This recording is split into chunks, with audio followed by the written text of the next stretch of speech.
Hey everybody, welcome to This Board Game Life, episode number 113, titled Media Influence.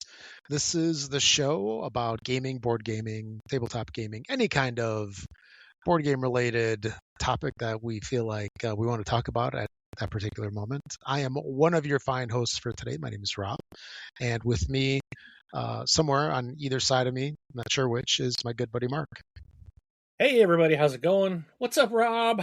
Good to be here, my friend. We got another week of game or 2 weeks of gaming in, and it's only March, or only not March. It's only January. Yeah. So we've got 11 and I was going to say about 11 and a half, but a little bit less than 11 Less and a than half that. months We're almost into of February. gaming still. Yeah. So there's a lot of good gaming up ahead, and we got some good stuff to talk about on this show too. Something like that. Yeah. I hope we got good stuff to talk about. Always. Always. We always do, my friend. All right. So before we get on with some of the good stuff, a couple things to mention really fast is make sure to check out our YouTube channel. Make sure to like and subscribe. There's your cue to hit the button. There you go. Mark does it really well. And he just popped the like and subscribe for those of the folks that aren't on video right now. But we've got a lot of great content on our YouTube channel. Our podcast is out there in both video and audio form. You can find unboxings, playthroughs. Mark does mailbags. We've got some video reviews, and we'll probably be expanding that later on this year to some extent as well. So make sure to check that out. And again, like and subscribe. It's a great way to support us. It does not cost anything extra. It just takes a second to like a video and to subscribe to us. And then that way you'll get notified as soon as we put out new stuff. It's free. And it's free 99. Yep. That is correct. So let's talk about some of the stuff that we've been playing lately. How about I go first? I always let you go first. What? Yes, you played something? I'm going to upstage you. I'm going to upstage you this show. Awesome. Like I'll pull the William Shatner on you. But I got two things to the table this past week. Actually, it was this past week. First up is Maquis. This is a really cool solo game that's been out for a couple of years. I believe it was a Kickstarter initially. Actually, it was a print and play way back when. Then it was a Kickstarter, and it's available at some stores now. And it is a really cool game. It's about running the resistance in World War II and going across a map. It's basically like a pick up and deliver style game where you are trying to pick up things at certain locations, for example, money or medical supplies or weapons, and then deliver them to other locations, which might give you other items. And more importantly, there's two missions that you have to accomplish. So your missions might be you have to deliver weapons to this location, or on this particular turn in the game, you have to deliver something at another location. While you're trying to do all of that, there's the militia that is basically trying to find you, or actually they're doing patrols. So you're trying to do this, you're trying to avoid them, you're trying to avoid being arrested. There's a way to take out the militia. So normally you start off with 3 militia on the board. Let's say you take out one of them, you drop it down to 2. They can be replaced by soldiers, which you can't take out. So you can temporarily reduce the militia, but you run the risk of making an enemy that you can't overcome. But overall, it is a really fun game. Does not take super long to play. And Mark, this is one of I haven't mentioned this on the show yet because this is fairly new news. I got a 3D printer not too long ago. Woo-hoo! And yeah, so I have joined the same ranks of Mark and a lot of our listeners out there that have 3D printers. So this is one of the games that I printed a 3D insert for. And it's pretty cool, and it makes the game set up so fast. And there's inserts like Mark and I were talking the other day about how some inserts are just rectangles in a box. So they're just squares, rectangles, whatever. You just have a whole bunch of them. Sure, there you go, like that. And yeah, Mark's holding up some rectangle containers. Well, that was a little. Oh, That's a little bit better, yeah, but no. Yeah, but yeah, some of them are really well done and creative, and I really appreciate those. So there's a really cool insert for this one. And then, it's like when you print that insert, what are you going to do but play the game, huh? It's like you've got to use it because it's so well done. And but I really love this game. It is a great solo game. If you have never heard of it, definitely check it out, and it might be worth picking up for you. Then also I got Potato Man, and I sort of feel like I should say Potato Man, and then have my hands or fist up high. Just it sounds like just that kind of name, Potato Man. Yeah. But this is a pretty cool trick-taking game by Gunther Burkhardt and somebody else. I forgot Wolfgang the Lehmann. designer's name. Yes, there you go. Thank you. And it is a cool little trick-taking game where you have 4 different suits in 4 different colors, sort of colorblind friendly-ish, maybe not really. The red and green are pretty tough to discern, at least for me, in poor lighting. If you have super bright lighting, it's not too bad. But challenges aside, that's a personal problem for me, I guess. Challenges aside, the game is pretty fun. It's got 4 suits of different characters. So the suits are different colors. There's red, green, blue, and yellow. And then there's various counts of cards on each one. They'll number anywhere from like 1, 2, or 3 through like 15, 16, 17, 18, something along those lines. And then Potato Man is the low end, the low 3 cards of the yellows, and then like Professor Fry, I think is the bad guy. It was something Fry. So that's like the evil character, potato character.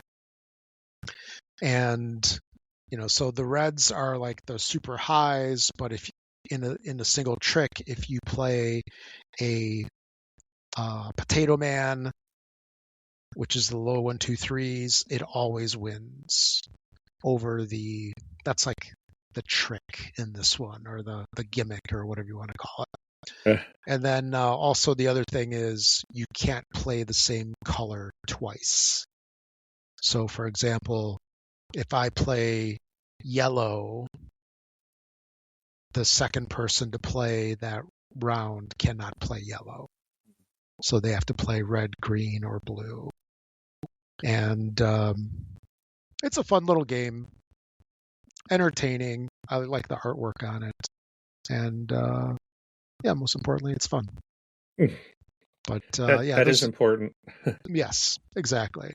It's definitely a fun game to start off the night or to end a night. Because sometimes after playing, Twilight Struggle for the last 6 hours, you need I need something to decompress. Need sleep. Yeah, sleep. The last thing I want to do is play another game. Yeah. German Weissbier or something. Who knows what. A Rico Benny's sandwich. Oh, that'll put you to sleep. Portillo's, yeah. Anyway, so those are my 2. How about you, Mark? What did you play? I got quite a few games in. I did attend a local con here out where I live. It's put on by another gaming group, kind of like a local gaming group in the area, and this was their 6th year of putting this little convention on. and it has grown. It's getting bigger every year, and this was their by far largest turnout. And they raise money for charity, and it's been a great time. So I got to do some new things, but first I did play some Awkward Guests. I picked this up after someone else introduced me to it on New Year's Eve. I think I talked about this in the last episode. A friend brought it and we played it. It was a great time, and I ended up finding a copy at a local store here, bought it, and got to play it with my family and had a really good time with it. So Awkward Guests, if you're unfamiliar with it, the name is Awkward Guests, the Walton Case. This is essentially Clue, but a more grown-up version of it. There's a lot more to it, and it's really a lot of fun. So if you check that one out, if you get an opportunity. Also, I played Unfathomable. So this, I've talked about Battlestar Galactica, the board game. That's what Unfathomable is. It's just in the Cthulhu universe. So, but it is essentially the same. It's the same game as Battlestar Galactica, which, you can buy Unfathomable today. If you want Battlestar Galactica, you're going to spend many hundreds of dollars to find it in the aftermarket. If you want all the content for that game, you're looking at about $900 to $1,000 in the aftermarket, which is why I don't own it. A friend of mine has it, and we can play his copy. So, but Unfathomable is basically the same game. Some, I think, minor changes just because you're not flying around on ships, but you are on a big ocean passenger cruise liner, and these Cthulhu creatures are attacking from the deep. And it actually is a really good game. It was really a lot of fun. And if you like that type of hidden trader game, if you're familiar with Battlestar Galactica, the board game, then this is one that you can still get that same game type, but in a game that you can actually find today at a reasonable price. Also had some friends come over and we played some Marvel Dice Throne missions. Had a really good time with that. Got to also break out Sanctuary again. So the Sanctuary is an Arc Nova game. So it is the kind of streamlined, more medium weight game. It's still Arc Nova, but it's been changed to be a little bit more easier to approach. It is a good game. Now, I do have a guy in my group who's very hardcore, very much likes Arc Nova, and I love Arc Nova. Another buddy of mine really loves it, and then this other guy does too. And he's like, I didn't like Sanctuary. It doesn't offer me enough. But my other friend and I are both like, we really liked Sanctuary a lot. I think it kind of stripped out some things that... I think this is a good entry for someone wanting to, hey, Arc Nova's the hotness. Maybe you're not a heavy gamer. You can play Sanctuary to get an idea of what it is about. And then later on, once you've got this game, now you can kind of move up and try an Arc Nova, and it won't be so much to figure out because you have kind of the basics down. They've taken some things out that I think aren't needed. I love the scoring in Sanctuary. It's more traditional. You can sit down and play a game of Sanctuary, and at the end of it, score points. Where you could sit there for 3 to 4 hours playing Arc Nova and score like 1 point, negative points, only a couple, because of the way they do their scoring. It's really weird. I don't like Arc Nova's scoring, but I really like Sanctuary. The tiles are bigger. It gets rid of all the cards. You're using tiles. You've got a much bigger zoom map board that you're putting tiles on, and they've done some different tweaking of the gameplay to kind of streamline it, and it works really well. I really like Sanctuary, and I'm really glad I ended up picking it up. The next game I played was Aquaria. This is one I've been from Tomasz Holek, from Tea Garden and SETI and Galileo Galilei. Had all 3 of those out last year. So Aquaria is his new one this year. It's like a medium weight game. You're basically managing an aquarium. You're putting fish in it. You got to feed your fish. There's all these different things going on that you're managing. It's a really fun game. There's a lot going on in this medium weight game, and it offers lots of opportunities. It's a action selection. So if you like go to an action like next to adjacent to the one that you originally were on when you started your turn, then you can take a bonus action at that spot. If you don't go and you select like somewhere else, it's not adjacent, you don't get to take the bonus action, but maybe it's going to help you out. So there's a lot of things going on in this medium weight game, and it's really fantastic. It's a really fun game. I also played Pondscape, which again is another Tomasz Holek game. That one is that one's actually sitting right here. It's a little card game about frogs, and it reminds me. It's not. I guess I can't say it reminds me of Force Shuffle because it doesn't. It's not Force Shuffle, but you're going to draw cards essentially from a marketplace, if you will, and you're not paying for the card. You're just taking a card. But depending on where you take the card, there's 3 out. There's this leaping frog or jumping frog that's going to move around above the market to these different food items, and that allows you to tuck cards under certain things that you have underneath your tableau to score points on later. But so you got to kind of pay attention to that. Also pay attention to the cards. So when you're drafting a frog or you're drafting a habitat, I think it's called. I think there's one other thing that's in here. I'm trying to remember what they called it. But you get a tableau of 15 cards. It's a 3x5. You can put them anywhere you want. You don't have to put it next to a card you already played. You can put it anywhere in your tableau, but once you place the card, it's set. You can't move it. And then you just have to pay attention to what you're drafting, what the requirements are to score that card. There's one in there. There's like a frog that says, if you have more than 3 different types of frog species in your pond, then you can't score that frog. So now you're like, okay, now I've got to try to make sure I get like a bunch of those frogs, and I got to be careful what else I get because some other frogs might require you to have more than 3 species of frogs in your pond. So you don't want to draft those. And then there's all this placement rules to scoring your different cards. So it's a lightweight game, maybe like a 20-minute, about 30-minute game. Plays 1 to 4. And but there's a lot of depth to it for such a kind of a lightweight game.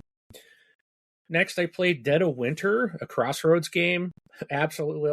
Zombicide is one of my favorite games. And this is like Zombicide with a story twisted, in it as you're going and changing. And it's to me, it's kind of like the next step of like Zombicide. And I don't want to, again, it's a compliment. It's not a hit on Zombicide. But I do think Dead of Winter, the Crossroads game, is takes that idea and kind of steps it up in a little bit different. It's not all out battling, and so they are very different, but it still kind of has that same feels like a Zombicide would, where it's a lot of zombies out there. They're coming after where you're at, your locations, and you're basic battle for survival. But there's these interesting twists that happen in the game. So like you'll draw a card, and if like the person behind you will draw, or in front of you, one other way, they will draw a card and they read it, and it's like, okay, if I take this certain actions or things happen, then this card's going to play out and change things, or maybe, it could introduce an event that will, alter the game. And I think that's really kind of cool. And that comes up all the time on everybody's turn. There's that potential of that event card to be played. Next, I played Wroth. So this is from Manny Tremblay and Chip Theory Games.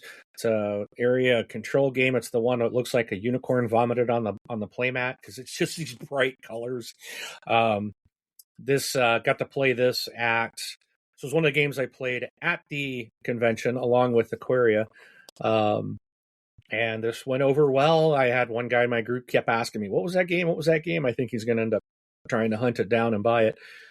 Also got to play Shackleton Base for the first time. This game, I got stuck reading the rules. Like someone brought it, but nobody had played it. And for some reason, they handed me the rule book. So I'm like, okay, here's how to set up. And they were doing the setup. And then it was like, okay, here's how to play. So I was reading this, and like the other people that were listening were like, okay, they're looking at the board as I'm reading. Okay, this. Okay, that makes sense. Okay, we're doing this. So by the time I was done reading, I was like, okay, now teach me how to play, because I was just reading it. I wasn't like learning it. I'm reading it while they're learning it. I think the rule book kind of sucks on this one. There were several times the way things were worded, I would be reading it and I was like, wait a minute, what? And then I'm like, okay, I told the other people, I'm gonna read this word for word. And I'm reading every word and it doesn't make any sense. Like, it wasn't edited very well. And there was things that just didn't make sense. And we had to try to figure out, okay, what is it? We had to try to figure out what it was that the rule book was trying to tell us. But the game itself, I actually really enjoyed. There's a lot going on. There's a lot of different ways to score, which is something I do enjoy in games. One of those, you kind of can't do everything. So, which is also, Aquaria kind of has that. You can't try to do everything. You got to try to, you're either going to get your aquarium filled and score points with this. You're going to focus on these things. You're going to go up the encyclopedia track, whatever. Shackleton Base was kind of the same way. There's all these different things you can, how you're going to score, how you're going to play, but you definitely have to think ahead. It was a tough game to learn. It's one that I want to play again. So that was the good thing, is after the first play, I'm like, I want to play it again, but I want to play it soon. It's one of those that if I goes too long, then it's going to be like, how do I play this again? And you're going to be learning it all over again. So, hoping that maybe my friend can bring it to the next game night and maybe we can play it again soon. So, but I did like it. Shackleton Base was a fun game. Got to play Magical Athlete. So this is, I think it's a reprint of an older game. So this is the brand new version. It's just this race game, but it's crazy funny. It's very easy. I know everyone's basically rolling a dice. You're moving your character that far, and every character has an ability that takes place. So, like, one of them was like, no one could be. I had the huge baby. And as the huge baby's moving down the board, no one else can be on the space with the huge baby. So if I land on where someone else is, they get moved back. If someone's moving and they're behind me and they're going to land on my space, they end up behind me because they can't be on my space. I also had, and you play around with that character, and then you're racing for first and second place, and you score points, and then you flip the board over to the other side, which is like a wacky race, but you use a different. Everyone has like 4 characters you get, and then you play the next race with a different one who plays completely different. And like one was like everybody I passed went back a space or 2 or something like that. My buddy Nick had a card where a character that was like, on his turn, he doesn't even need to roll the dice. He can just swap with the person in first place. So it was interesting because he was always in the lead. But there was times where it's like, well, maybe I'd rather roll because the first place person is 1 in front of me. I would rather roll the dice because I'm at least going to end up where they are, but I could potentially get further. So all kinds of weird, goofy little things. There's spaces on the board that will do things, give you points, send you backwards, send you forward, whatnot. And then there's this interaction when people are like, I think it was Nick had a card that every time someone else used their ability, he went forward. So every time any other player was doing their ability, he'd just move up. And I know there was one where like when someone did their ability, everybody else would go back. So he gets sent back, but because that person used their ability, he went back to where he was. So there's all these really kind of funny interactions on how these things play. So Magical Athlete was really fun. It's something that I would like to get a copy of it if I can find it. And it's just a cute little quick party game type of thing that has a really good fun for everybody. Even my diehard guy actually enjoyed it. So next we went over, and it's got a weight of 1.18 out of 5. So super light. And then the original came out in 2003, so like 23 years ago.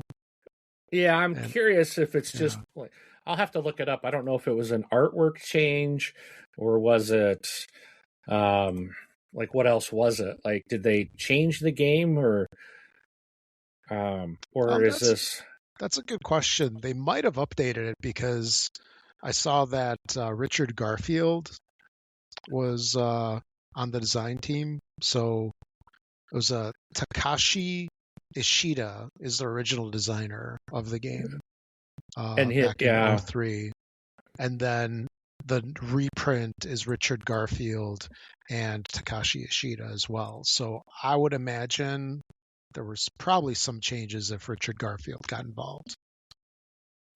Oh yeah, I'm looking at like some of the characters and stuff. So those change. They're still like a little goofy characters and stuff, but um the new implementation looks quite a bit. Yeah, it looks a lot better. It's definitely been updated. So, but yeah, it's a lot of fun. Really good game. Check it out if you get the opportunity. Next, I went and played Hot Streak. So this is another game that I guess is getting a lot of headlines. It's a basically mascot. Like, you go to those like baseball, football games, they got the big mascots running around, right? Well, that's kind of what this is everyone around the table is betting on these four mascots to race down this football field to the end. And there's what cards are going to be in the game. You get to see some of the cards in the game. Everyone gets dealt cards.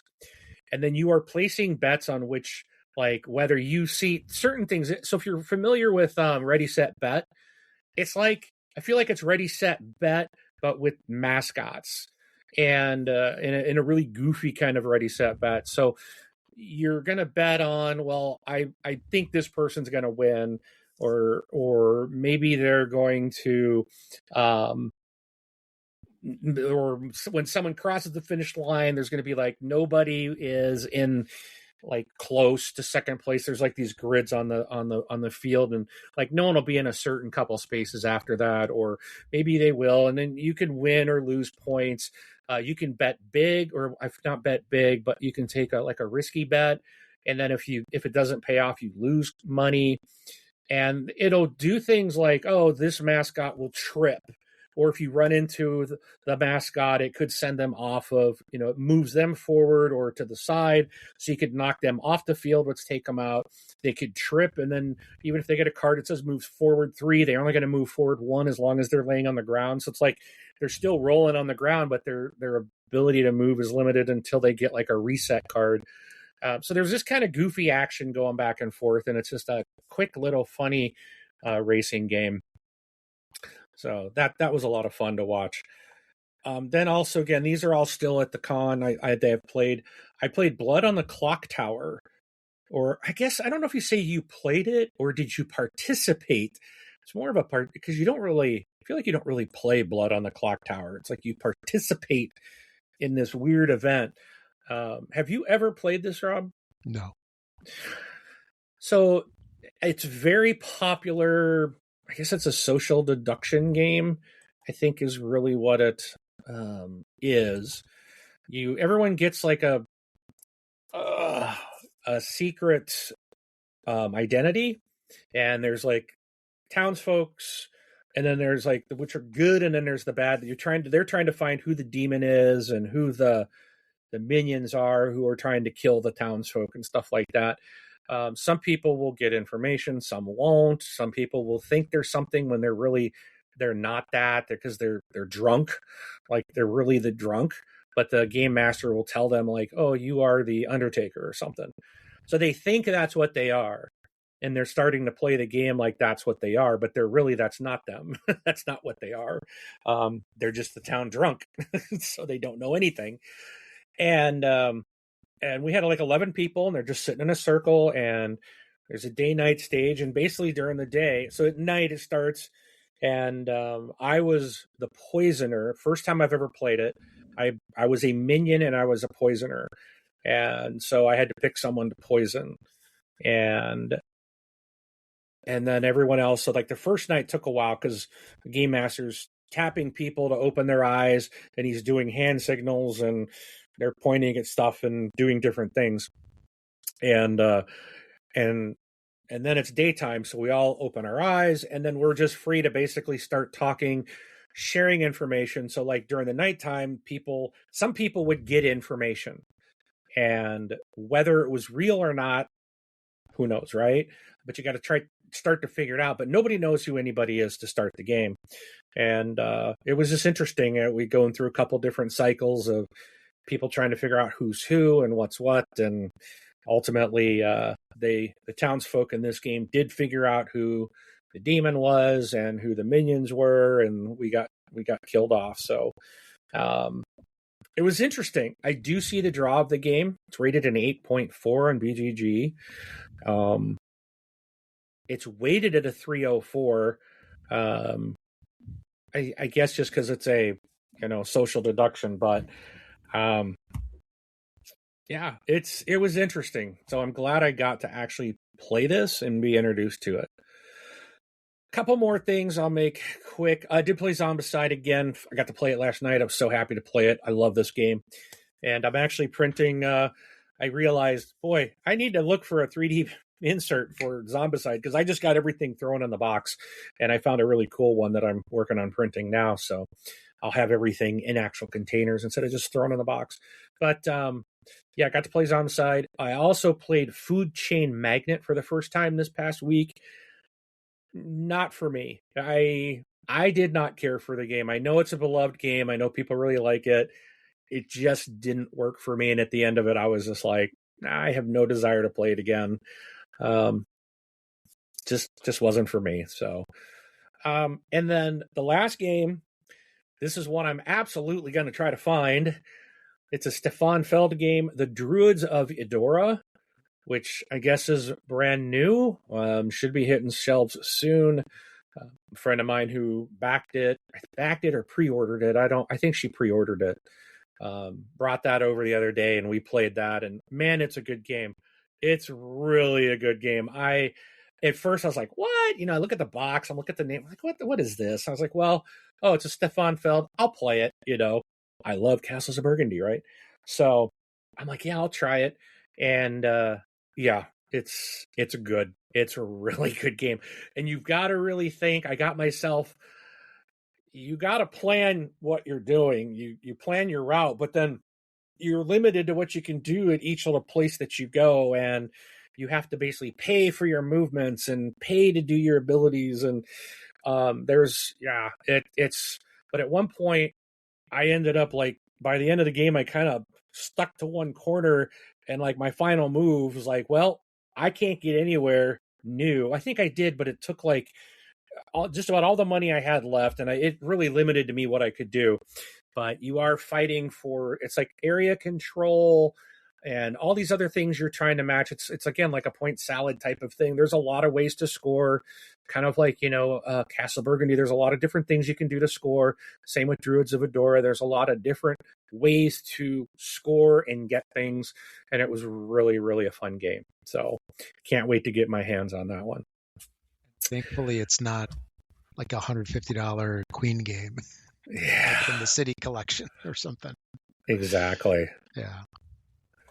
So, but that's it. I'm finally done.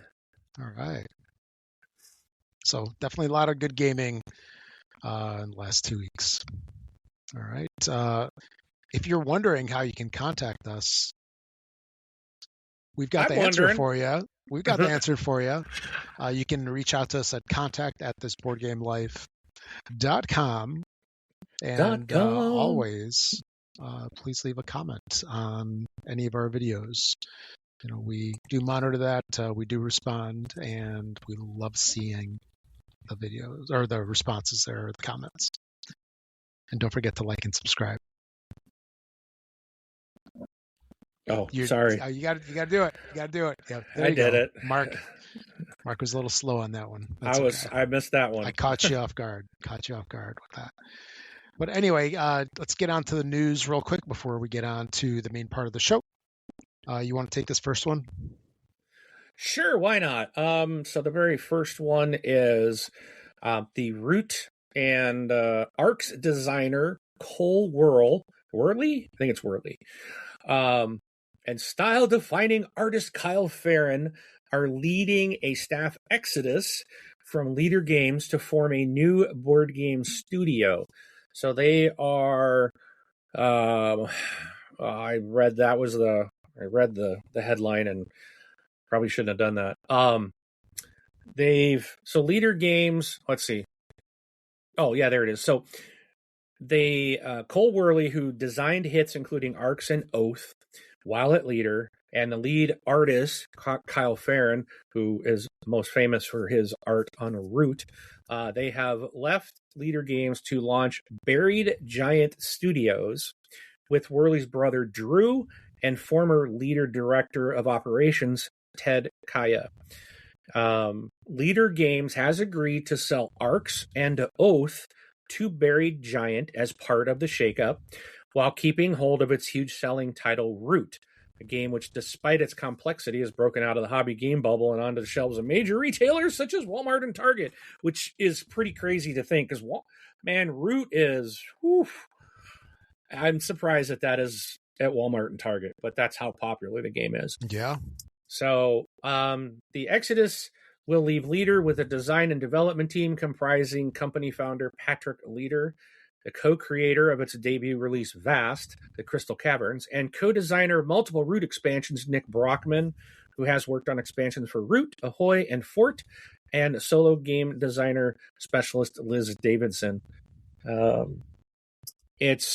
So that said, Root's huge success following its 2018 release allowed Leader Games to triple its staff, as well as provide a design team the breathing space to explore new creations without the heavy pressures of churning out new money-making releases. So, it's not really gonna do anything. Just that a couple of games are now going to be from Buried Giant, so they're gonna. I would imagine. I don't know how that happens. Like when something like this happens, so who has all the copies? I'd assume the developer doesn't have them. Probably, if they haven't done a print run in a bit, they would be sitting out there. But anything new coming out will probably be printed with the new company name and logo on it. But they're going to own those couple of games, and I guess we'll look to see. They did reveal. Buried Giant has revealed that they plan to launch a crowdfunding campaign for Ark's expansions Beyond the Reach later in the spring. And it's going to be a part of a series of planned extensions to the game. So a lot of people like Ark. Not me. I just don't care for it. But I know a lot of people really love that game, and there's going to be some more expansions. So look for that crowdfunding campaign to launch this spring.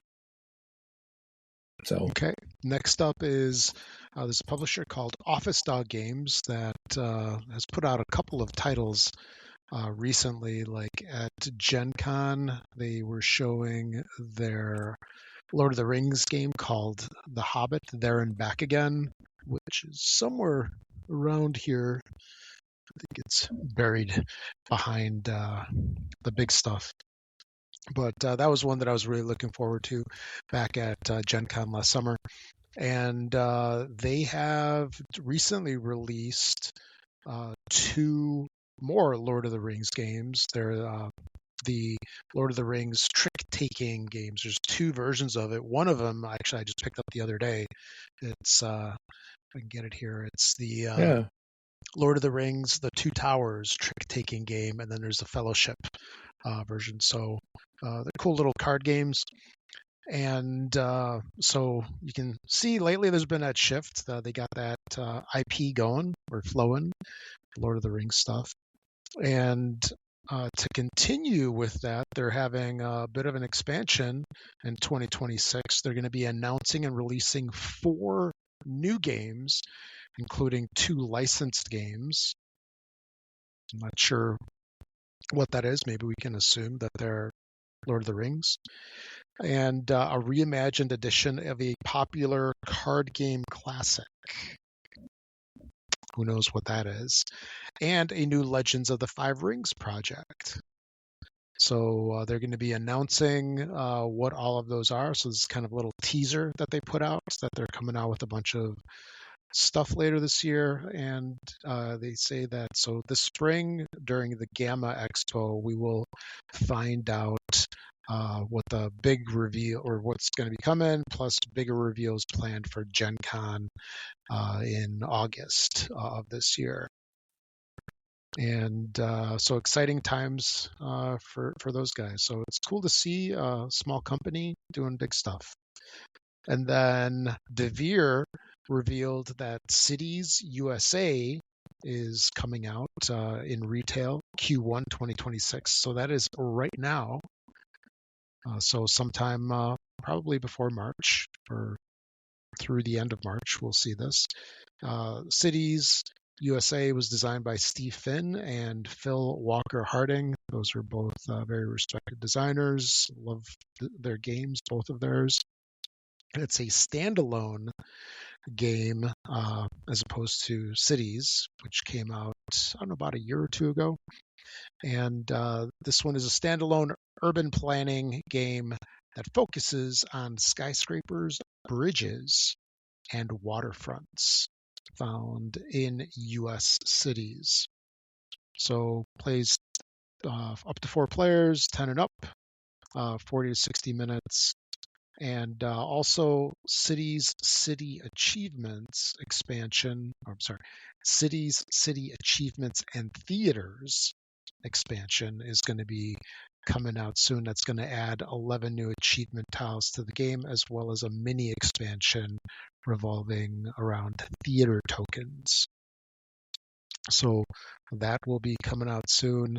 And then lastly here, we've got so there's a card game that came out a bajillion years ago called Nuclear War. Maybe you've heard of it. Actually, now that I'm talking about it, want to play a game? yeah, Nuclear War came out in 1965. Oh wow! So that is an old game, and a weight of 1.45. So not very heavy, but this game has been around. Wow, is that 60 years? Yeah. When did it come out? 65. Oh my goodness. Yeah. Yeah. And anyway, so this was a very beloved game by a lot of the folks that have been into the hobby for years. A lot of them played Nuclear War when they were kids, and they're coming out with an expansion for it. 60 years later is it's a standalone. It's a standalone expansion. Yeah. Yeah. And it's going to be coming out to retail. So Mr. B Games is coming out with Nuclear Destruction. So it's a standalone expansion for Nuclear War. And it's in pre-order right now, and it's expected to hit again in Q1 of 2026. It was originally on Kickstarter in 2024, so about 18 months ago. In this game, players lob nukes at different populations in an attempt to be the last nation standing. And then it uses the mechanics of the Weapons of Mass Destruction game from Flying Buffalo, but it also contains enough cards to play a 6-player game. So 2 to 6 players, 14 and up, plays in 30-60 minutes, and it's going to retail for $49.99. Somehow, I don't think the game in 1965 was $49.99, but that's 60 years later. Inflation, all that other stuff. Big time. And I'm sure the quality of the game is going to be, of the materials is going to be a lot better than. And it's a board game, not a card game, too. So yeah. So that'll be a big difference. Yep. And then And then I wasn't going to talk about this, but I'll mention it real quick. So Flamecraft Duels is a game that you've already got, right? Yes. Yeah. So yeah, I think you mentioned it last show or the show before. And it's going to be hitting U.S. retail on January 28th. So coming up in about a week or so as of this recording, it'll be available and it's going to hit retail at $30. It's set in the Flamecraft universe, and it's a match 3 style game, and it's got a really cool utilization of the game box. Yeah. Which is always neat. But that's it for the news. So let's get on with the main topic, which is media influence. Gotta watch out for those influencers. Oh, I know. Do we fall into that? I don't know. I don't think so. classify us as influencers. Yeah. I think once you get, more than 1 million followers, then maybe you're an influencer, but we just a little show. Or I like to think of it as I'm just a guy that likes to play games and I like to talk about them. Exactly. That's it. No expectations. Actually, I think for both Mark and I, the gaming is a hobby, and then doing this is a hobby as well. So it's exactly 2 hobbies, both big time sinks. I don't. Once you get set up with all the videos and stuff, or with the video equipment and audio equipment, it's not much of a money sink. I think the board gaming definitely wins out on that. Yeah. As to what's more expensive. But, there's something that doesn't really get talked about a whole lot. And that's that, how does gaming media affect us and the hobby? And there's so many different ways that I think it actually does affect us. And when I say media, I mean podcasters, YouTubers. There's folks that are out there doing like the whole Instagram, TikTok type of thing. There's folks that are out there on, Twitter and, all the online platforms. And they do influence us. Sometimes good and sometimes bad. And I thought it would be pretty cool to talk about some of this stuff. And, talk about stuff that we think is okay, some stuff that we don't necessarily like, some stuff that, just might be middle ground, generic. Who cares? But here, I'll pick one of the things to talk about first, and that's that I don't know if I appreciate paid hyping of games. And what I mean by that is you get paid previews of games. Now, some folks do make a distinction. This is a paid effort. This video, whatever it is, review on a podcast, whatever. It's a paid effort, and they will just tell you about it. They will not offer opinion. They will not give you any kind of push in any direction. That I can appreciate. But I know it's very common when you get something for free or you are paid to talk about something, you will usually give it a glowing review. Yeah. That's just how it goes, because you tend to feel obligated. Well, like they gave me something and I need to return the favor in some ways. I know not always done on purpose, but I think that's the push that we get. What were we going to say? Also, there's that, and then also the fact of if a company sends someone a game, they get the game for free. If they review it poorly, they're probably not going to get any more content from them. So in the idea of a content creator, you're going to say good things, because then that company's probably going to send you future releases for you. So that's again, I think, a problem with that potential influencers, or depending on the media source you're getting your information from, there is that kind of bias in there. Mm-hmm. So that's why I'm like, we haven't had any company send us anything. So, but even if we did, I would be like, I want to be honest about it.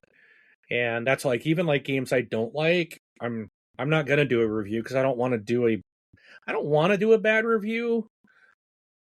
Unless but if I pay for it myself, which all the stuff that we've done on our channel, at least lately in the last year or two, it's all what we buy, what we pay for. I know Rob had some stuff way back in the day that he got when he did his reviews. But like with what I do, I haven't gotten anything from a company, and I feel I have, like you said, you kind of feel obligated if you get it from them. When you're not getting it from them and you're paying your own money, it's like, it's my honest opinion. I put my money into this, and here's how I feel about it. And I feel like that relates to people better, because, not everyone has this so much disposable income.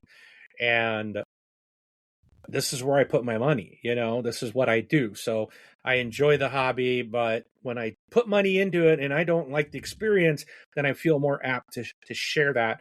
And like, everyone knows I did not like challengers. Yep. But I also, I don't mind saying some things, but I'm not going to probably put a review up for it and just rip it, because I don't think that's necessarily the best thing either. I like to tell people when I do a review, here's what I liked about it, and here's what I didn't like about it. I don't tell people whether to buy it. I don't give it a rating.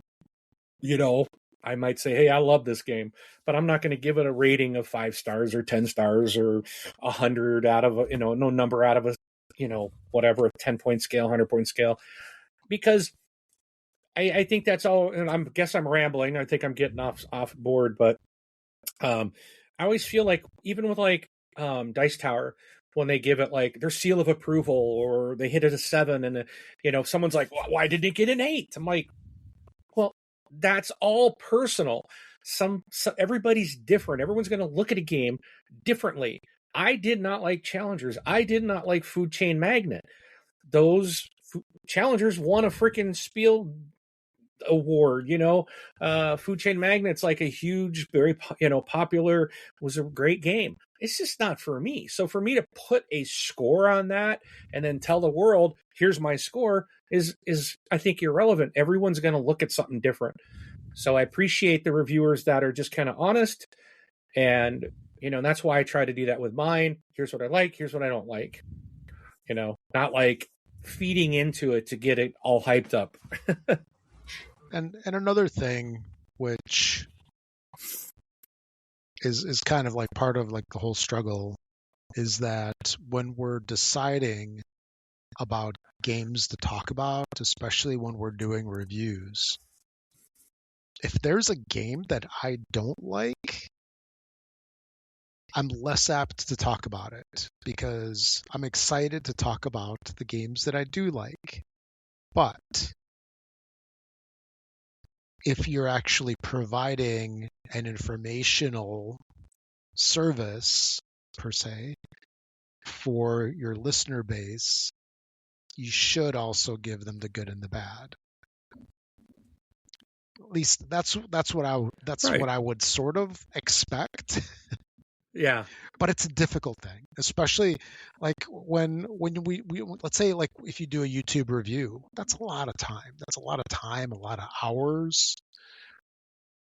And the struggle is, if I'm going to take 3 hours to do a 15-minute video, 3 hours out of my day, out of my life, to record and edit and stage and everything, I want it to be something that I'm excited about, not like, hey, Mark, now that you didn't like Food Chain Magnate, can you do a review, please?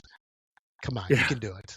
Do a review and do a playthrough, and Yeah. no thanks. No one's gonna want to watch me play that. Or yeah, but the thing is, if you're that's part of the struggle, I guess, because you should give a balance and not just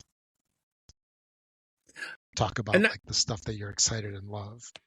And that's one thing I do really like about Dice Tower is that I don't think they need to give it a score. I understand why they do, and it does. Publishers like having that like seal of approval, or especially if the whole group loves the game, it gets that special sticker that goes on the game boxes and stuff. And it does. Some people look for those. But what I love about what Dice Tower does is you will get like several people giving their thoughts and opinions on one game. Some will be like, I loved it. Someone else will be like, 5, I didn't really care for it, Sure. And I love that. They don't, and I think they're kind of so big in the media side that they're going to keep getting the stuff no matter what. And they can be honest, but a lot of like, I say, well, like YouTubers, which is what we are, right? I tend to kind of, what's your real opinion? Because if you're getting paid for it, you're going to give it a glowing review. You're going to talk, even if you don't give it a glowing review, they're going to talk positive about it because they want, okay, this is open. I got my first game from this publisher. If they see that I give it a glowing review, they're going to send me more, And so that's not, and I don't think that should be part of a review process. That shouldn't be part, because now you're biased and now you're just giving it good praise for yourself. And it might not even be an intentional bias, True. So hopefully influencers are paying attention, but in today's day and age, I really don't. Yeah. I don't think that's happening. Yeah. But I'm a negative Nancy. You're negative Mark. Negative Nancy. Mark. So another thing that is, let's say, pushed out by the gaming media, maybe even us included, we might fall into this, is whatever is the new hotness is the stuff that you wind up having to play. So it's always new. And this is a tough one. Yeah. Because when you listen to podcasts, when you watch videos, it's very infrequent that you see something older. But yeah, I do get it. Like, people do get excited about the next Stefan Feld game or the Tomáš Holek games, and they want to play it. But the thing is, it's okay to play the older stuff because there's so many great old games, like right here on my shelf. Alberto Corral has Castaways. It's a game that came out a bajillion years ago, like at least 10 years ago. Fantastic game. It's okay to play the old stuff and not be always incentivized or always pushed to play the latest and greatest. Oh, nice. You got Airlines. Airlines Europe. Yeah. I picked this up at the con. Someone sold it. Also, that's a good game. I have it up here somewhere. Flashpoint Fire Rescue as well. Oh, yeah, that's okay. Yeah. So, yeah, I picked up some older games, but like I did them in my mailbag. I was just like, hey, look what I got.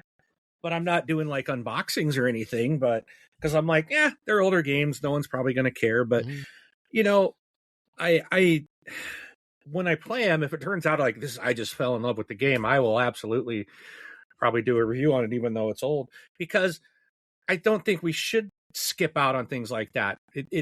Because there are always new people coming into the hobby, and it was tough for me because it was like, oh, what's hot, what's new. You're being inundated with all this new stuff, so you ignore all the old stuff. And if you're not in a gaming group with people that have a lot of older games in their library, you miss out. Like, you have introduced me some amazing games, and my game group has introduced me to some amazing games that are much older, that are fantastic. But because of the hotness and where the media is always, the influencers are always focused on what's new and hot, a lot of that's missed. Yeah. Oh, heck yeah. And another byproduct is that you have to have a lot of unnecessary things. And what I mean by that is, well, I don't know if we fall into this, but we're just excited about certain things, and we do like to talk about it. But you don't necessarily need to have a gaming table. It is nice if you have one. I mean, definitely. Yeah, I don't have one. Yeah. And yeah, neither do I. And I've actually thought about, like, if I were to get a gaming table, how feasible would it be? And I basically said, unless I had a dedicated gaming room somewhere, I don't know. I don't think I would get a gaming table. At least not like to replace a dining room table. But I do see the advantages of them. Like, you could get one for your dining room that has the top on it that you can cover your game. So if you're playing something that is a long game, then you can keep it set up, put the cover on it, and then eat your dinner on top of it. Sure. I see that, but I appreciate that. Yeah. But if you don't play games all the time, then it's a huge investment for something that you really aren't going to make use of.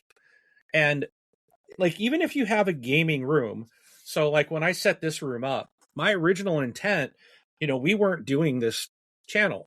My intent was I wanted a gamer. I was going to buy a game table, and I was like, I'm going to put it in this room. But I'm like, man, that's so expensive. How often am I really going to make use of it? So I ended up buying just a kitchen table that seats 6 people. And that's what I use. I'm like, it's fine. It doesn't have, and I bought this cover, this play mat that I have on it. So it covers it. You still get the same concept. I could always, I don't have drink holders hanging off of it and all the fancy things, but it fits my need. Well, then it ended up turning it into, this is my table for doing game reviews and videos. And I don't even play games here. When people come over, I play up on my kitchen table. I got a big play mat for that too. And it's fine. You play on it, and, I don't play every day in my house. So again, I don't need it. But following some of the media influencers, or we go to Gen Con and we see those tables. They're nice. Oh, they are nice. Yeah. Yeah. But again, do we need it? No. We might want it.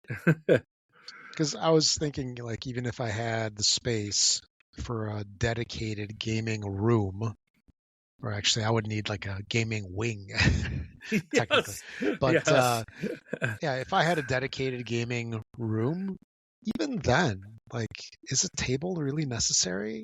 You can just get like a really nice dining table and just leave it on there. Just leave everything on that surface. It doesn't need to be recessed with lighting and a Bluetooth speaker and all these drink holders. And so that's the other thing. Drink holders, I normally don't want people drinking at when I got a game on the table. You got to be careful. It's very easy to spill a drink, and that can be devastating to cardboard. Yeah, and a lot of the tables they'll hang the drink off the side, which is nice. So at least it's not on the table surface itself. Or one thing that I've done in the past is I'll take TV trays and I'll put them at the corners, like the folding TV dinner tray table or whatever. The very stable TV tray. Yeah. then again, maybe I think they're more stable than some people I know. But hey, that's a whole different story. What are you So saying? I'm not talking about you, but you put them off on the side, and then that's where all the snacks and drinks and other stuff can go. But Yeah. that's a whole different story. But yeah, it's a lot of the influencers will have that, especially if they're doing videos. Absolutely not necessary. And if Right. you don't have it, you're really not missing out. If you got the disposable income and the space for it, by all means, get it. Um, a lot of folks also talk about all of the upgrades that they get, and we fall into this with our favorite games, but it's perfectly fine to play a game in its retail version, because in the end, the game itself is the main selling point.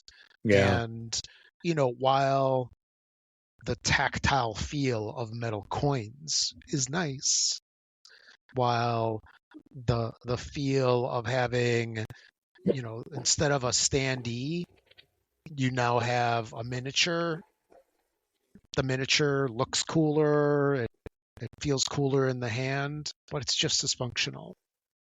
Although I do have to say, standees are really annoying, because one little jostle of the table and they all fall over. Whole different story. Yeah. But it is perfectly fine to have a normal version of the game, and you'll have just as good a time. Yes. I agree. Did you have anything that you wanted to mention, or you want me to keep going?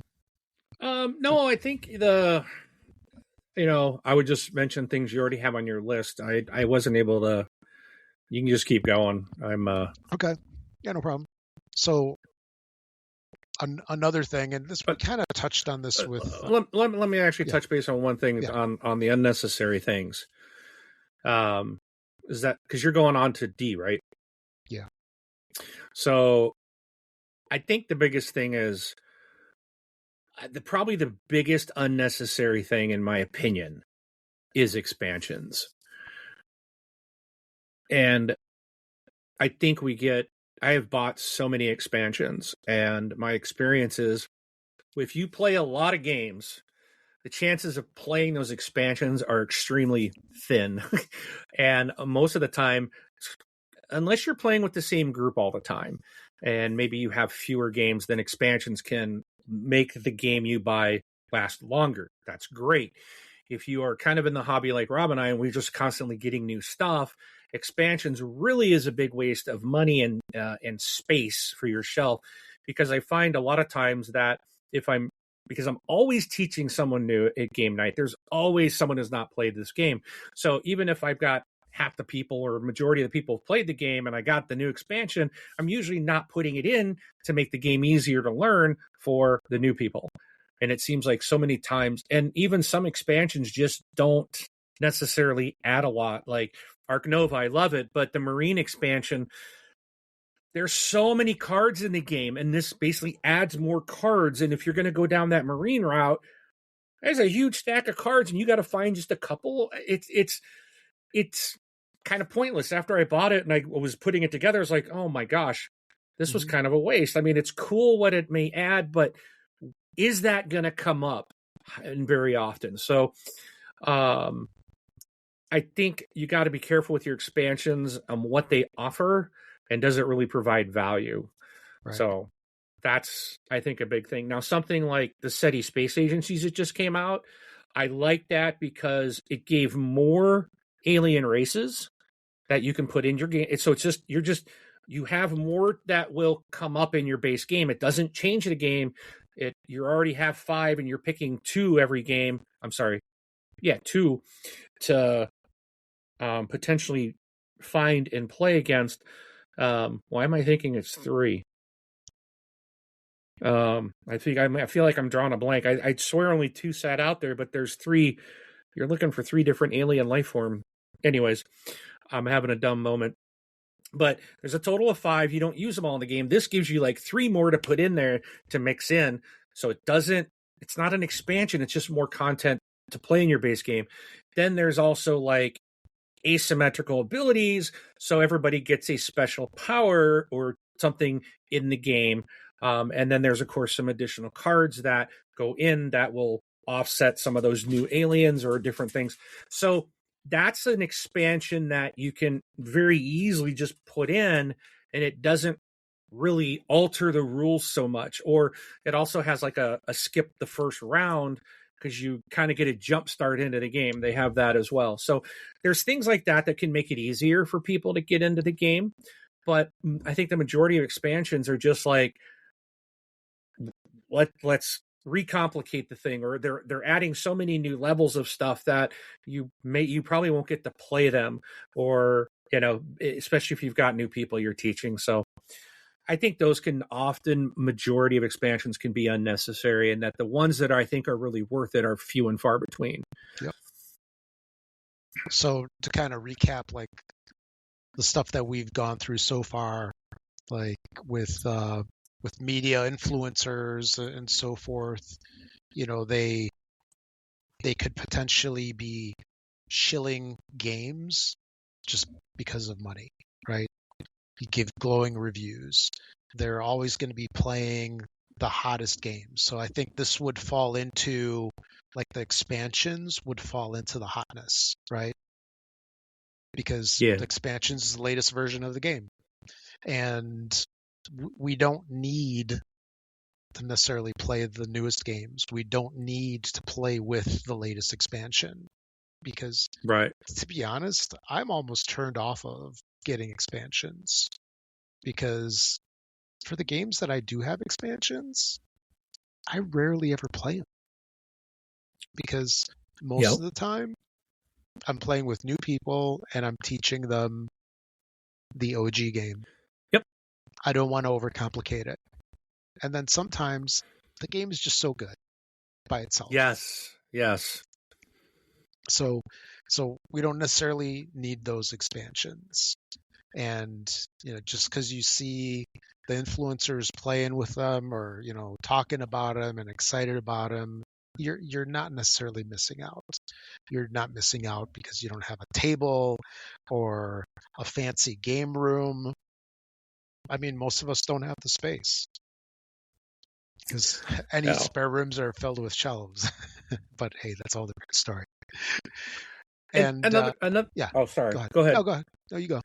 Well, I had a thought too of something like when they have multiple editions.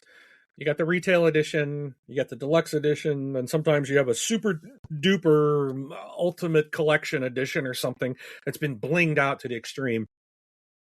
When you've kind of gone down the path that I have, that I keep getting like these fancy editions, when I end up with the retail edition, that can actually, I've noticed it actually kind of can diminish my enjoyment of a game, simply because I have to play with cardboard and not fancy acrylic or poker chips or something. And it's like, that's not what this hobby is about.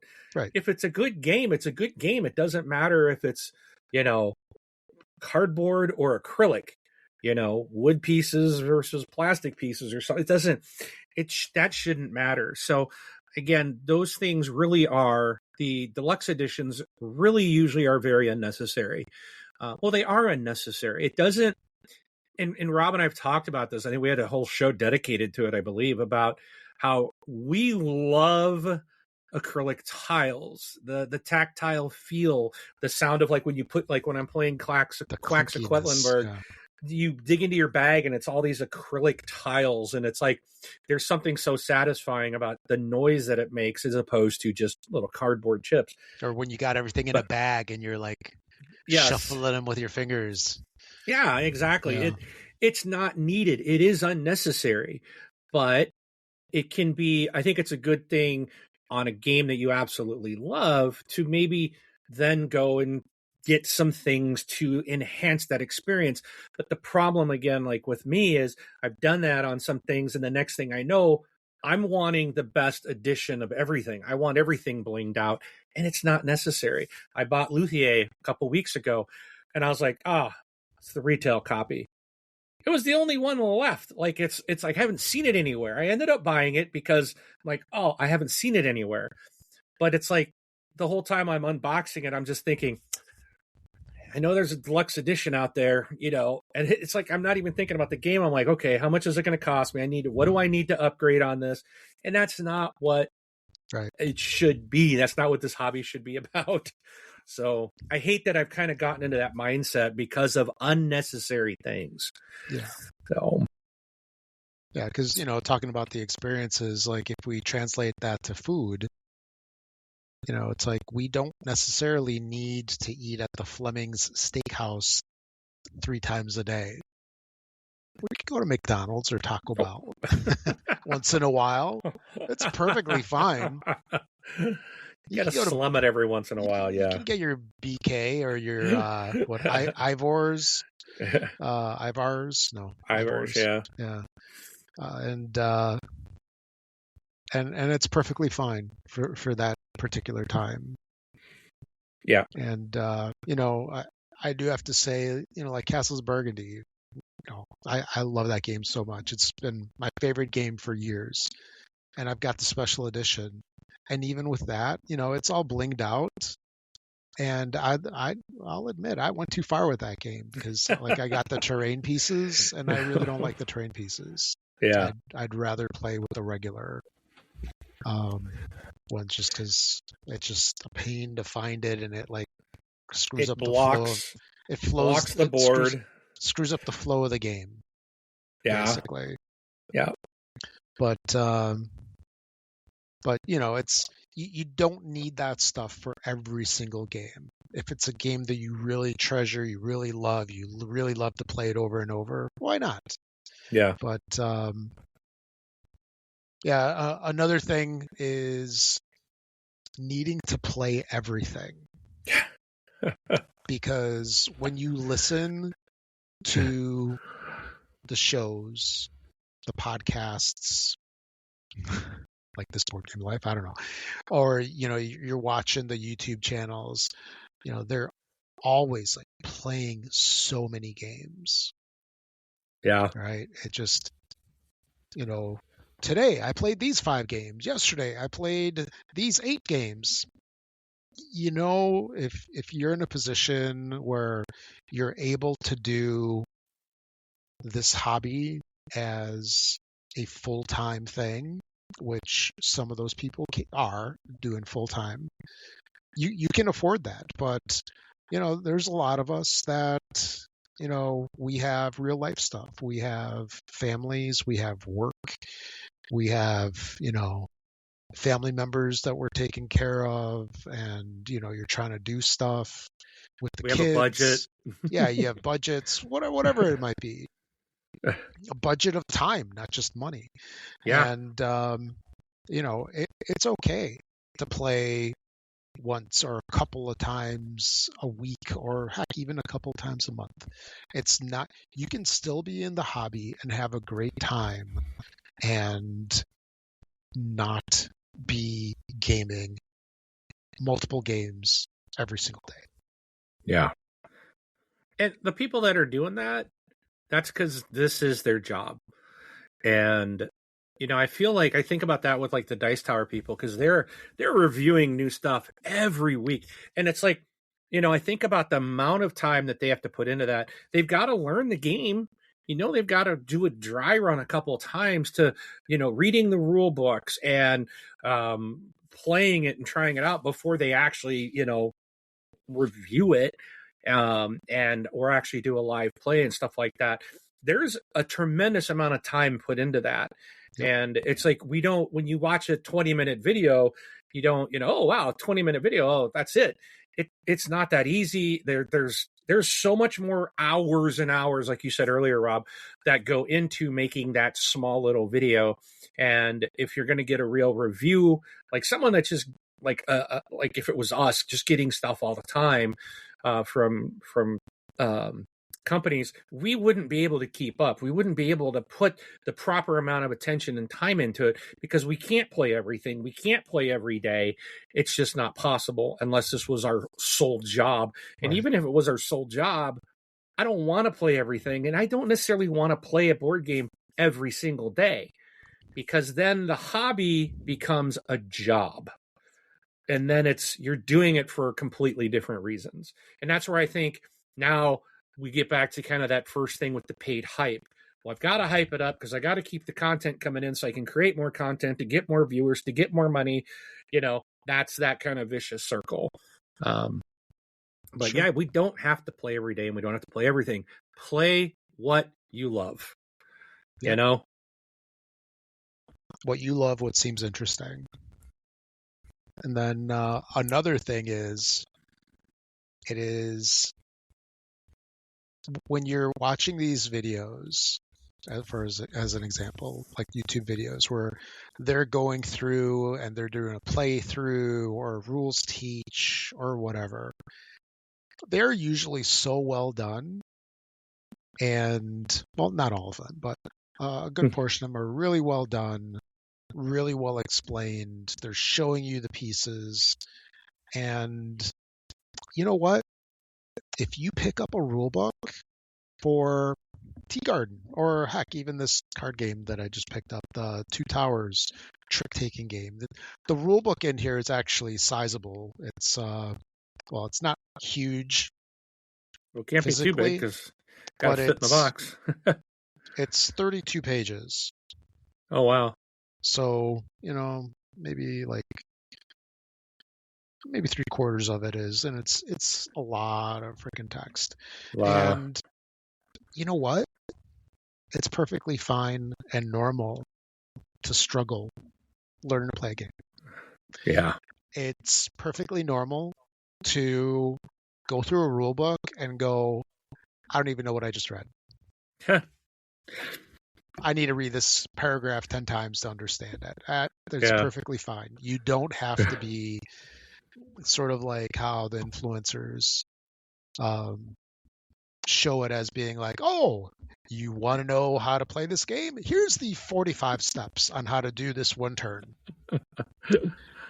And, it's perfectly fine to refer to the rule book for every single thing that you do. It might be annoying for everybody else that's involved, but basically what I'm saying is influencers tend to make it look too easy, and it's not. We all learn differently. Some rule books are not written well.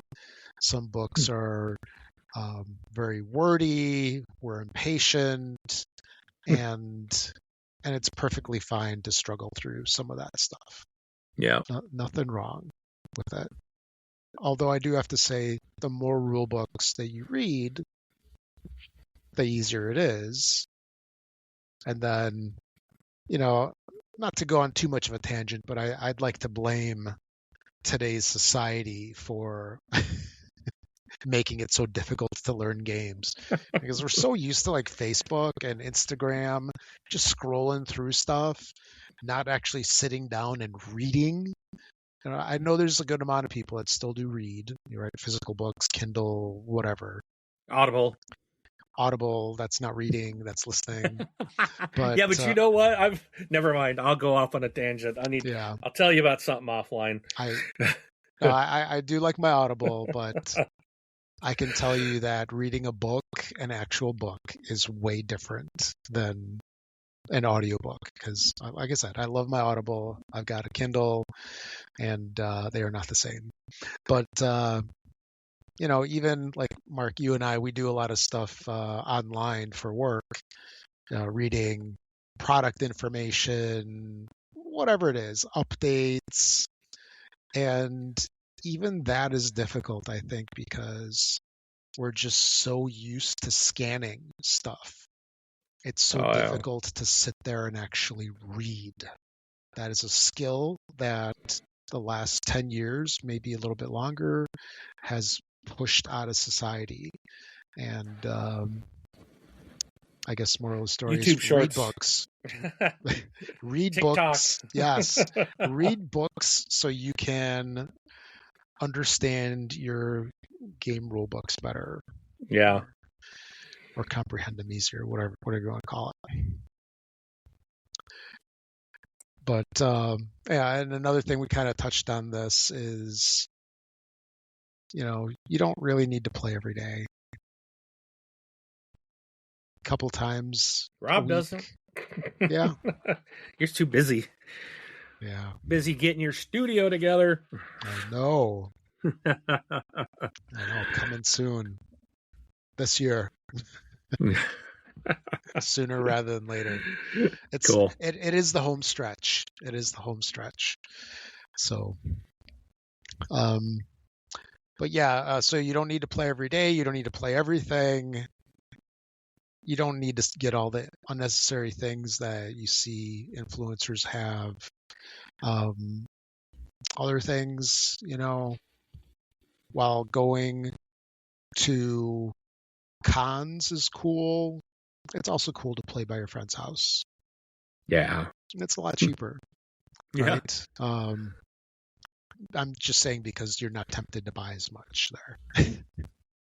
but cons are definitely a cool experience, and there's all sorts of different kinds of cons. You don't necessarily need to go to a Grand Con or a Spiel or a PAX, but you can go to the con that's got 30 people at it. That's hosted by a local gaming group, or you do something more regional. They happen all the time. They do. You just all sizes. Yep. And they can be a blast. Mine was small. I think they had 100, little over 100 people pre-register. But they had rented out a space, or they were able to use a space in this church for a day and a half. So it was like Friday at 3 p.m. It started and ran till Sunday at 8 p.m. I mean, Saturday at 8 p.m. because we had to clear out and get ready, clear it out for Sunday morning. But and it didn't run all night, not like a Gen Con. I mean, it shut down at 10 p.m. on Friday and you came back at 8 a.m. on Saturday. So, but that's fine for a small local convention. It was a great time, a lot of fun. Definitely check them out, look for them, find local gaming groups to join if you don't have a large gaming group of friends. They are out there. You will find them.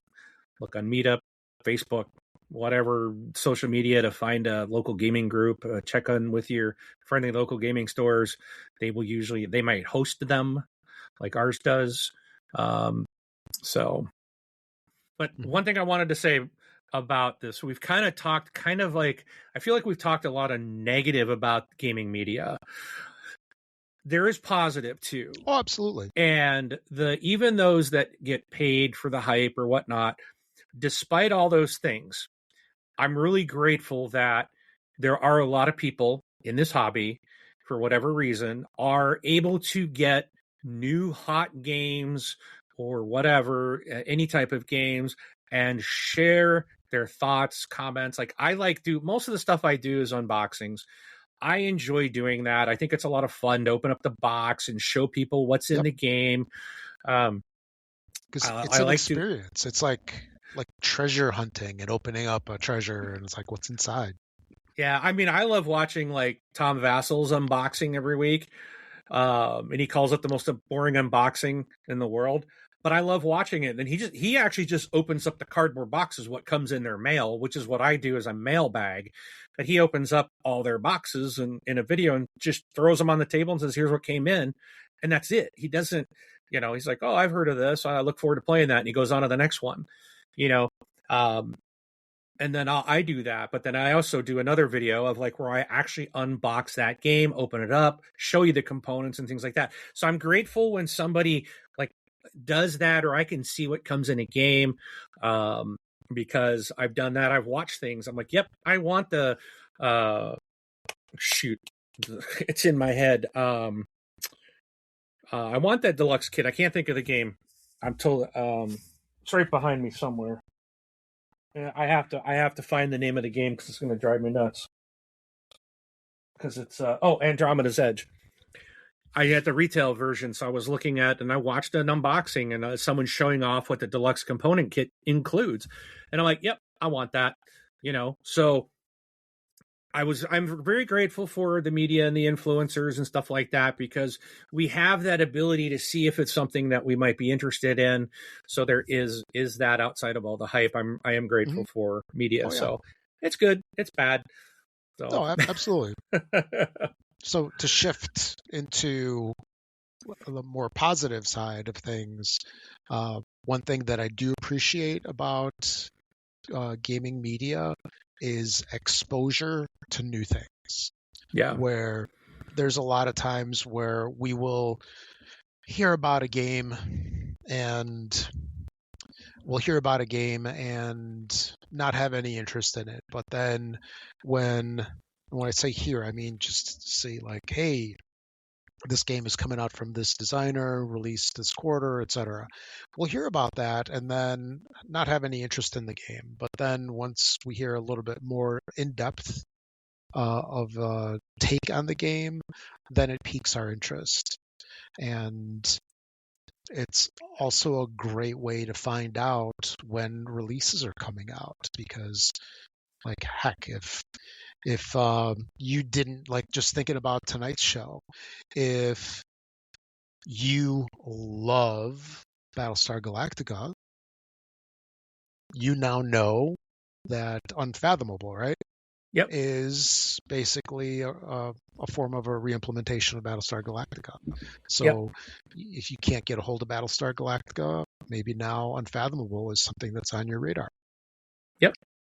So that is a very nice thing. And then to add to that, I don't know if this is positive or negative in general, but one thing that I've found over the years is the more I listen to podcasts and watch the YouTube videos, like I'll go through phases where I listen to a lot of stuff, like a lot of shows every week, and then I'll sort of like tone it down a little bit and kind of take a break for not to totally shut down any of that listening, but I might not listen to as many shows per week. But I find that the more shows I listen to, the more I spend on the hobby. That's just a me problem, I think. Where no, it is not just a you problem. Yeah, because then you get excited and it's like, oh, I got to get Unfathomable. I got to get the new Stefan Feld game. I got to get Potato Man, and just giving you an example of stuff. So it's like the more you're into it, the more you tend to want that stuff. And so I was going to say it's just a me problem, but I think it's a me and Mark problem. But yeah, it's an us. Yeah. But that could also be sort of a positive thing, because the more you listen to it, the more you want to be a part of the hobby, the more it wants to keep you. It keeps the interest up. It does. And especially, if you've got an active game group where you can go to them on a weekly basis or a bi-weekly basis, whatever it is, that game group keeps you in the hobby. If you don't have that normal, regular cadence in gaming, this other stuff, tertiary stuff, can also keep you involved in the hobby. Agreed. Absolutely agreed. So, sorry for the noise. I think the Amazon guy is here. My dogs are freaking out, so. Bringing more games, maybe. No, actually, it's just bringing dog treats. So. They smell them. They can smell them. They smell the truck from down the Amazon truck from down the block. So. But all right. Yeah. Anyway, there's a whole bunch of stuff that we get influenced by influencers. I guess the moral of the story is, just be you. Just do whatever you want. It's perfectly okay. You're not competing with anybody that you see online, right? Because we're all in this hobby, going through this journey on our own. And as long as you're having a great time, as long as you're enjoying yourself, having good times with your friends and family, fellow gamers, that's what's most important. Yeah. And yeah, that's about it. Did you have anything else you wanted to add, or? No, my buddy No. here wants attention now. He's like, Yeah. Dad, the Amazon guy's here with treats. Yeah, it's like Go you need get to him. open that box. You need to do an unboxing Yeah. for your dogs. Be like, Exactly. you guys sit there and watch me. I got to record this. You can't have anything until we're done filming the unboxing of the treats. Yeah. Anyway. All right. So I guess that's a wrap for episode 113. Sounds good. And if you have any thoughts on media influence of any kind, your buddy's really excited over there. He wants attention badly. Yeah. Yes, he does. Yes, he does. He's thinking he's a lap dog, but he's far from a lap dog. Oh, he is far from a lap dog, Yeah, but he'll crawl in. The other one is trying to nudge his way in too. So yeah. All right, so let's take it out then. So okay. Thanks for listening, everybody. Episode 113. If you have any thoughts on media influence, just send us an email at contact@thisboardgamelife and let us know what you think. So I'm Rob. Thanks for listening, everybody. We'll catch you all in 2 weeks. And I'm Mark. We'll see you at the table.